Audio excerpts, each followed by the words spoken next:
In the report released from Jack Smith, it states that Donald Trump would have likely been convicted of insurrection.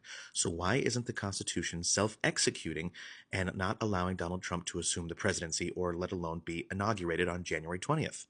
That was the question in a video that I was tagged in this morning, but the creator had their duets and stitches and downloads turned off, so I thought I'd talk about it here.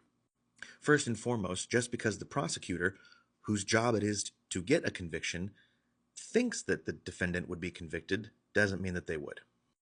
I agree with Jack Smith. I think he would have been convicted, but that doesn't mean anything. Donald Trump never faced a jury of his peers, so we'll never know. Secondly, and the biggest point of all, it's not up to a jury to decide whether or not he's eligible to be the president. You might remember the Supreme Court case, Trump versus Anderson, in which the state of Colorado tried to remove Trump's name from the ballot, citing the 14th Amendment, Section 3, that he was an insurrectionist and therefore could not hold office. Well, on March 4th, 2024, the Supreme Court justices ruled. They said, all 9 justices, in fact, held that an individual state cannot determine eligibility under Section 3 for federal office holders and that such power is conferred exclusively to the federal government.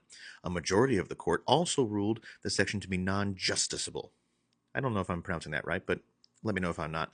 And that only Congress can enforce Section 3, i.e. the courts, federal or otherwise, cannot declare a candidate ineligible for office under Section 3, unless an act of Congress explicitly grants them that power.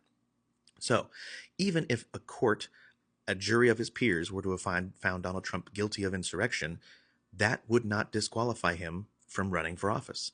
Only Congress can do that. And unfortunately, with a Republican majority in both chambers of Congress, I don't see this Congress refusing to seat Donald Trump or refusing to have him inaugurated. Do you?